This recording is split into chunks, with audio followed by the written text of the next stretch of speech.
There are moments when life seems to pause your progress, when everything you believed was moving suddenly comes to a standstill. It feels like an interruption, a detour that makes no sense, a delay that questions everything you thought you heard from God. In such moments, many assume that destiny has been cancelled, that the vision was wrong, or that they have fallen out of favor. But the truth is deeper and more powerful. Confinement does not cancel destiny, it clarifies it.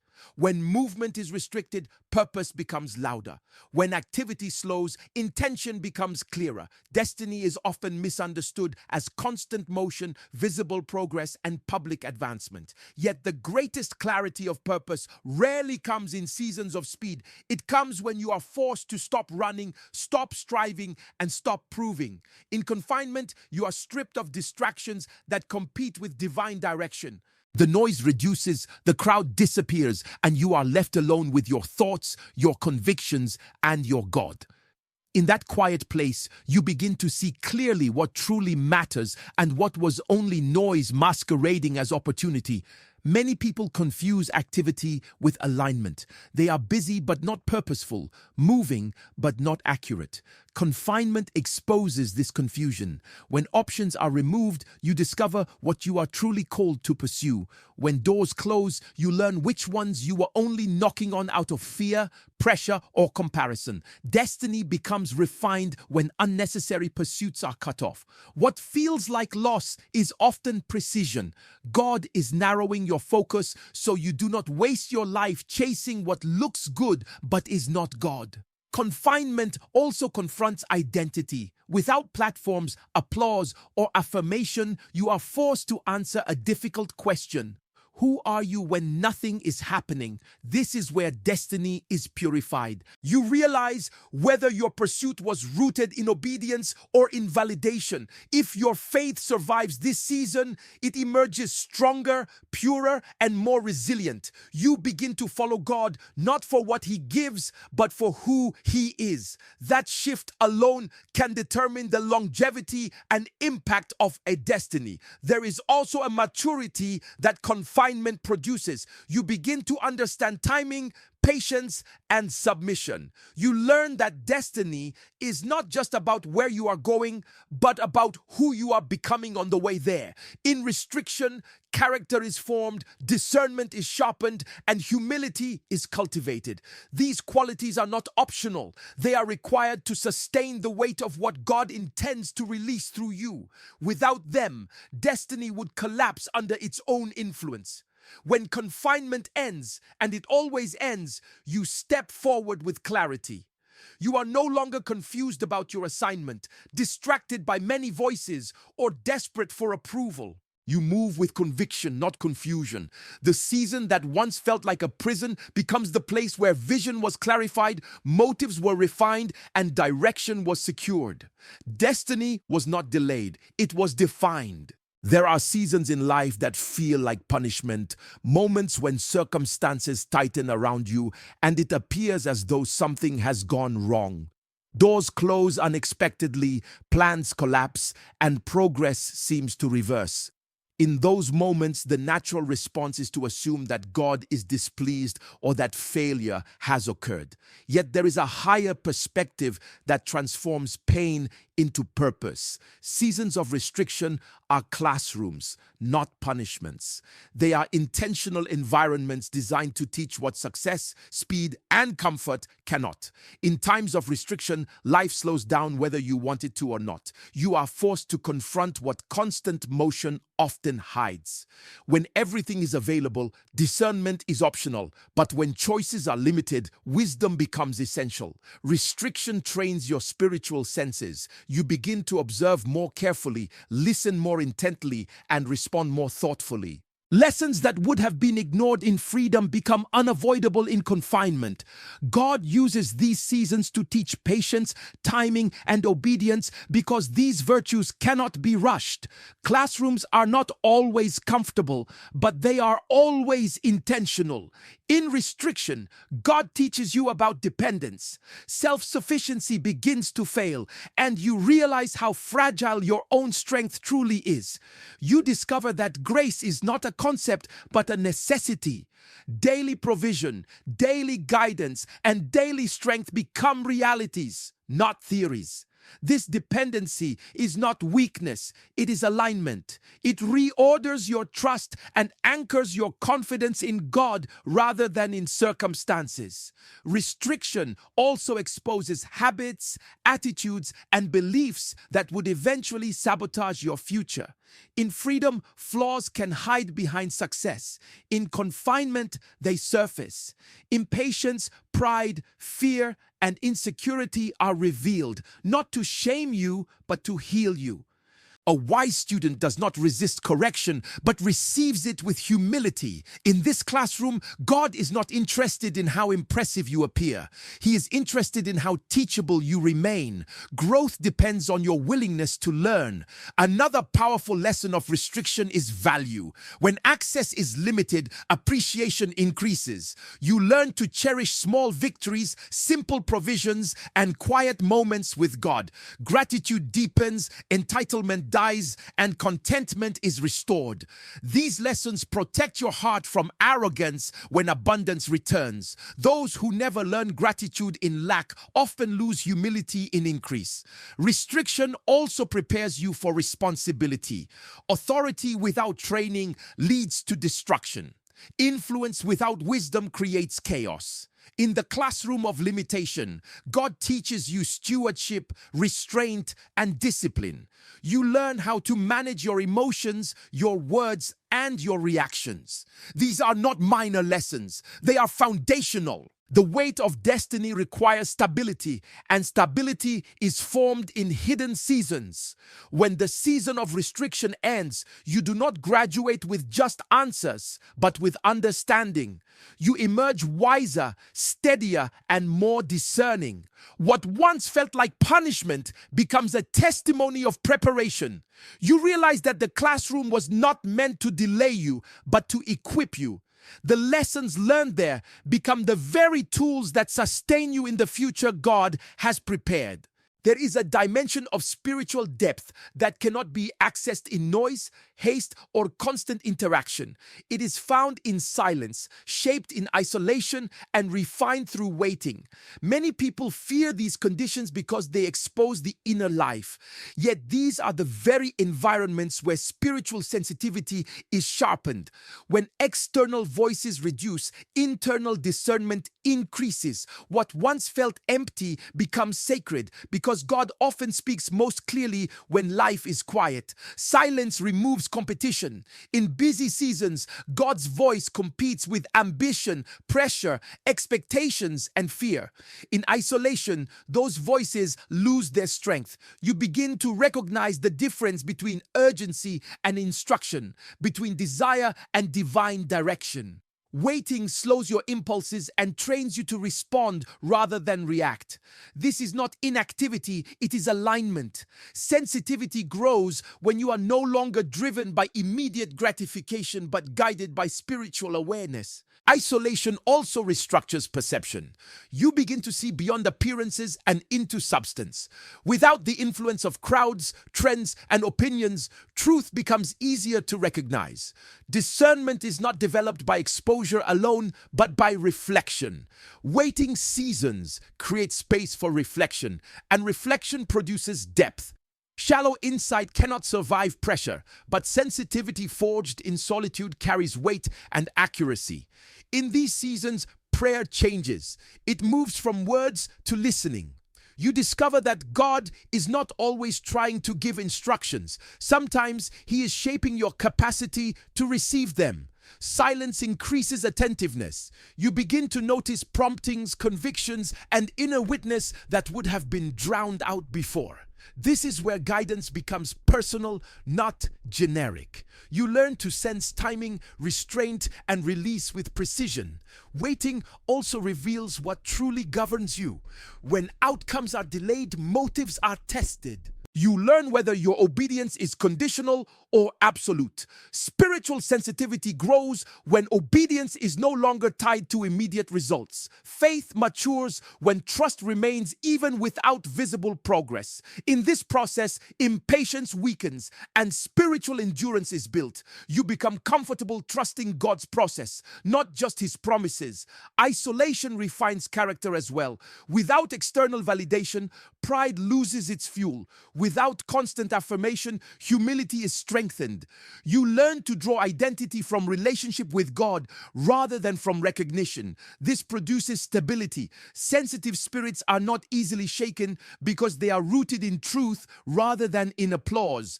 Such people are not moved by pressure because they have learned to listen before they act. When waiting seasons end, you emerge with clarity. You do not rush decisions or react emotionally. You move with discernment, aware of subtle signals and divine timing. Spiritual sensitivity becomes a compass, guiding choices and guarding direction. The silence that once felt uncomfortable becomes the foundation of wisdom.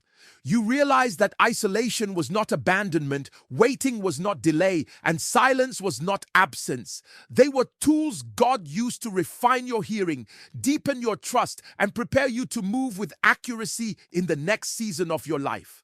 There is a mystery in the dealings of God that many do not understand. The very things that seem to bind a person on the outside can be the instruments God uses to release power on the inside. What restrains your movement does not necessarily restrain your calling. In fact, there are moments when external chains become the doorway to internal authority. What men use to limit you, God can use to load you. What looks like captivity in the natural can be commissioning in the spirit. Chains force you to slow down, and slowing down forces you to look inward. When strength is no longer expressed through action, it must be developed through depth. In these seasons, God deposits truths that cannot be taught in motion. Revelation often comes when your hands are tied and your options are few. You begin to understand that power is not always proven by speed, visibility, or dominance, but by depth, restraint, and obedience. The absence of control teaches you the mystery of surrender, and surrender is the birthplace of true authority. Many assume that mantles are received on platforms, in ceremonies, or in moments of celebration. But most mantles are forged in pressure. They are refined in misunderstanding, birthed in injustice, and matured in confinement. When men think they have silenced you, heaven is tuning you. When people think you have been forgotten, God is engraving your name deeper into purpose. Chains remove distractions so the weight of assignment can rest upon you without crushing you. In restriction, prayer becomes intense, not because answers are immediate, but because dependence is unavoidable. You stop negotiating with God and start yielding to Him. This posture unlocks dimensions of grace that pride and self-sufficiency could never access. Authority flows from intimacy, not position. The man or woman who learns to trust God in chains will carry a presence that freedom alone could never produce. Chains also expose endurance. Anyone can be faithful when life is rewarding, but endurance is proven when obedience remains costly. In these moments, God watches how you carry pain, how you speak when misunderstood, and how you respond when mistreated. These responses shape the mantle you carry. Authority is not just power, it is character-backed influence. Without endurance, power becomes dangerous. Without humility, authority becomes destructive. Chains protect you from receiving too much too soon. There is also a divine exchange that happens in confinement. What you lose in convenience, you gain in conviction. What you lose in comfort, you gain in clarity. What you lose in freedom of movement, you gain in freedom of spirit. God replaces frustration with focus, fear with faith, and confusion with conviction. This exchange equips you for leadership because leadership requires the ability to stand firm under pressure. When the chains fall, and they will fall, you will notice something different about yourself. You will not rush to prove anything. You will carry authority quietly. Your words will carry weight because they were forged in silence. Your presence will command respect because it was refined in restraint. You will realize that what men meant to use to break you became the very process God used to mantle you. There is a dimension of preparation that can only happen when no one is watching. Visibility reveals, but obscurity prepares. Many desire recognition without realizing that authority is not sustained by attention, but by depth. Before influence can be trusted in public, it must be formed in private. Obscurity is not an accident. It is an appointment. It is the season where God works on the foundation so that what will be built in visibility will not collapse under pressure. In obscurity, ambition is confronted. Without an audience, motives are tested. You discover whether your pursuit is driven by purpose or by the need to be seen. This season strips away performance and replaces it with authenticity. When there is no applause to reward you, obedience becomes pure. You learn to do the right thing because it is right, not because it is noticed. This purity of intention is essential for authority because influence without integrity always self-destructs. Obscurity also trains discipline. In public seasons, momentum can carry you even when discipline is weak. In hidden seasons, discipline must be intentional. Prayer is not fueled by excitement, but by commitment. Study is not driven by deadlines, but by hunger. Faithfulness in small, unseen acts builds consistency, and consistency builds trust. God entrusts visibility to those who have proven reliability in secrecy. There is also a shaping of confidence that happens in obscurity. Confidence that depends on recognition is fragile. Confidence built in private communion with God is unshakable. When you learn to draw identity from God rather than from affirmation, you become stable. You are no longer controlled by opinions, praise, or criticism. This stability is critical for leadership because visible authority attracts both honor and opposition. Only those grounded in obscurity can survive both. Obscurity refines wisdom. Without the pressure to perform, you are free to learn. You can make mistakes without public consequence, ask questions without shame, and grow without comparison. Wisdom grows best in environments where growth is valued more than appearance. In this season, God teaches timing, restraint, and discernment. You learn when to speak and when to be silent, when to act and when to wait. These lessons preserve authority when visibility comes. Another gift of obscurity is humility. When success arrives without prior humility, pride follows quickly. Obscurity keeps your heart low while God is lifting your capacity high. You remember your dependence on grace. You remember the prayers prayed in silence and the tears shed in private. This memory keeps you grounded when influence increases. When visibility finally comes, it does not surprise you. You are not intoxicated by attention because your identity was formed without it.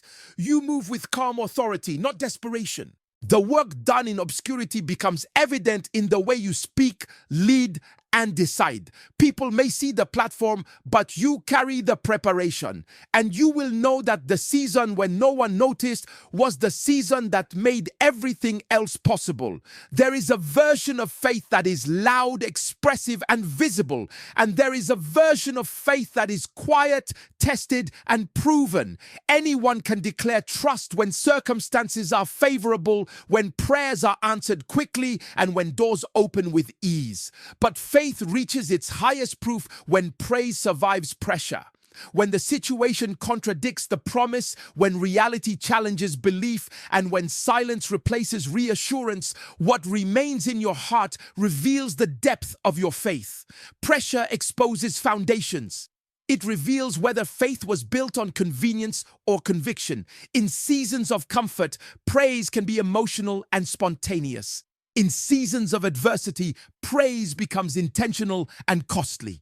Choosing to honor God when everything hurts is not denial, it is defiance. It is a declaration that God's worth is not dependent on outcomes. This kind of praise is powerful because it shifts focus from circumstances to sovereignty. Under pressure, emotions fluctuate, thoughts become heavy, and questions arise. Faith does not deny these realities, it rises above them. Praise in pressure is not pretending pain does not exist. It is acknowledging pain without allowing it to dominate your belief. This posture strengthens spiritual authority. It trains the heart to remain aligned with truth even when feelings are unstable. Over time, this alignment produces resilience, a faith that cannot be easily shaken by delays or disappointments. Pressure also purifies motives. When praise continues without visible reward, self-interest loses its grip. Worship becomes about reverence rather than results. This purification deepens intimacy with God. You learn to value His presence above His provision, His character above His actions. This relationship-centered faith carries power because it is rooted in trust rather than transaction. In pressured seasons, praise becomes a weapon. It resists despair, silences fear, and restores perspective. While circumstances may remain unchanged for a time, something within you shifts. Strength replaces weakness. Hope displaces heaviness. Courage rises where anxiety once lived. This inner victory often precedes external change. God frequently moves after faith has been proven, not before. Praise under pressure also becomes a testimony. It speaks louder than words. People may not understand your situation, but they recognize consistency. They see stability where collapse was expected. This quiet witness carries influence. It demonstrates that faith is not fragile, emotional, or seasonal, but grounded and enduring. Such faith inspires others far more than dramatic declarations made in comfort. When the pressure lifts, and it will, your faith emerges refined. It is no longer dependent on circumstances, validation, or immediate answers. You have learned to trust God in uncertainty, to worship without evidence, and to stand without support. That kind of faith carries authority. It moves with confidence, not arrogance. And you realize that the pressure that once threatened to crush you became the environment where your faith was proven genuine, resilient, and powerful. There is a divine order to release that many misunderstand. People often believe that freedom comes when pain becomes unbearable or when complaints become loud enough. But in the economy of God, release is not driven by frustration. It is governed by maturity. Deliverance is not a response to noise, but to readiness. Until purpose has fully developed, freedom would be premature and even dangerous. God is not delaying you, He is completing you. Maturity is measured by transformation, not by endurance alone. It is possible to survive a season without being shaped by it. Complaining keeps you in pain, but learning prepares you for release. God watches not just how long you can endure, but how well you are being formed in the process. When reactions change, when responses reflect wisdom, and when obedience remains intact under pressure, maturity is taking place. This inner change signals readiness for the next season. In immature seasons, people seek escape. In mature seasons, they seek understanding. When purpose begins to grow, questions change. You stop asking, "Why is this happening to me?" and start asking, "What is this producing in me?" That shift is powerful. It reveals alignment with God's process. Release often follows this change in posture because you are no longer resisting the lesson. You are cooperating with it. Maturity also brings restraint. You learn that not every battle needs a response. Not every injustice needs retaliation, and not every opportunity needs to be taken. This discernment is critical for destiny. Many people are released too early and damaged by what they were not prepared to manage. God delays access to protect you from exposure that could harm your future. What feels like confinement is often preservation. As purpose matures, vision becomes clearer. You understand what you are called to do and what you are called to avoid. Temptations lose their power because direction is established. Distractions no longer appeal to you because focus has been refined. This clarity is evidence of readiness. Release without clarity leads to confusion, but release with clarity leads to impact. When maturity is complete, release happens suddenly. There is often no warning, no gradual easing. One moment you are confined, the next you are commissioned. But when it happens, you are not overwhelmed. You are equipped. You step forward with confidence, humility, and wisdom. You do not rush to prove anything because you understand timing. You move with authority because it has been earned internally. Looking back, you realize that if release had come earlier, you would not have been ready. The waiting protected you, the process shaped you, the delay matured you.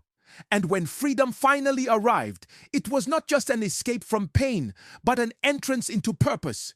You understand then that God's timing is not cruel. It is precise. Release did not come when you begged for it. It came when you were fully prepared to carry what was waiting on the other side.